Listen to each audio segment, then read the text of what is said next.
Halo, selamat siang teman-teman eh, subscriber channel ini. Pada kesempatan siang hari ini, kebetulan hari ini hari Jumat, tanggal 23 April 2021. Tepatnya kita berada di daerah Pomala, Sulawesi Tenggara. Di mana daerah Pomala ini adalah salah satu wilayah kecamatan di Kabupaten Kolaka yang mempunyai lokasi lahan pertambangan yang cukup luas.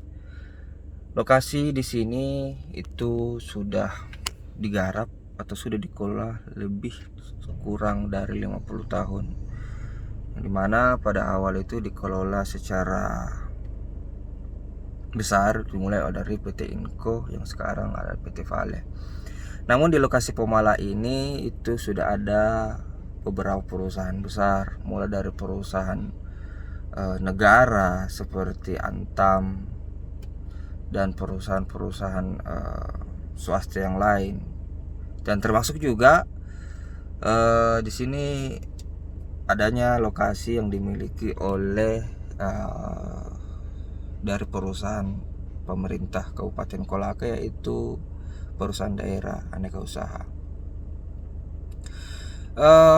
Ketika kita berbicara tentang masalah pertambangan, mulai dari proses lobbynya, registrasinya, dokumennya, hingga sampai tahap penjualan atau pada umumnya orang biasa menyebutnya dengan pengapalan.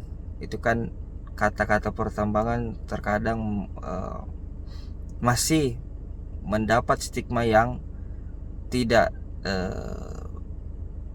saya bilang yang tidak negatif dan juga tidak positif. Tapi dalam artian masyarakat kita pada umumnya itu masih menganggap bahwa dunia pertambangan itu adalah dunia yang kasarnya adalah dunia mafia istilahnya.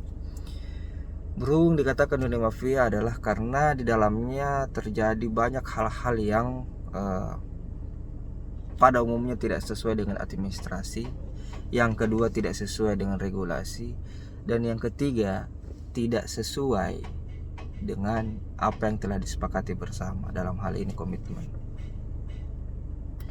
Kami pada khususnya ini kami pada bidang penyewaan dump truck untuk muatan ore di tiap-tiap lokasi yang penyewa. Sebenarnya kita lebih berfokus pada gimana sih isi administrasi dalam hal ini kontraknya. Dalam hal kontraknya, yang kedua adalah komitmennya. Karena dalam setiap transaksi ataupun setiap kegiatan-kegiatan sewa menyewa alat-alat ataupun unit-unit dump truck seperti ini pada lokasi pertambangan, tentu saja ada beberapa hal yang perlu kita cermati dan perlu kita cerdasi, saya bilang. Kenapa saya katakan kita perlu cermati? Yang pertama, ketika kita ingin menandatangani kontrak, tentu saja kita harus memperhatikan, mencermati apa isi dari perjanjiannya, dalam hal ini secara administrasi. Pada umumnya draft kontrak yang terlampir itu dimulai dari dijelaskan siapa yang pihak penyewa dan siapa pihak pengontrak, siapa pihak pertama dan siapa pihak kedua, dan seterusnya. Pada umumnya itu ada beberapa pasal-pasal yang akan dilampirkan sesuai dengan bagaimana sih keterangan-keterangannya, seperti itu. Namun di dalam hal perjanjian itu, dalam awalnya tadi kan kita membahas tentang masalah administrasi. Nah, ini tentang apa yang kita perlu cermati. Semua hal seperti ini termasuk dalam perjanjian atau draft kontraknya.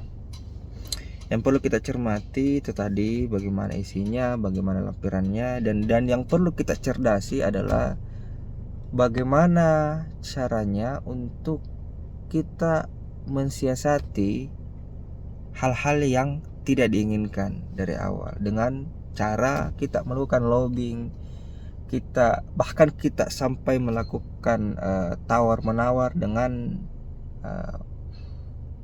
antara kedua belah pihak, antara pihak pertama dengan pihak kedua, untuk bagaimana kita saling menjaga untuk melaksanakan kegiatan-kegiatan yang ada di lapangan. Dunia pertambangan memang penuh dengan dalam orang adalah tipu muslihat, karena bagaimanapun kondisinya yang menang adalah yang bisa menyelesaikan pekerjaan dengan selesai. Dalam dunia pertambangan seyogyanya prinsip-prinsip atau norma-norma yang ada dalam masyarakat, entahkah itu yang namanya kejujuran, entahkah itu yang namanya kedisiplinan, dan hal-hal yang lain seperti komitmen antara satu atau dua orang, memang itu perlu, memang sangat perlu, dan itu memang dibutuhkan.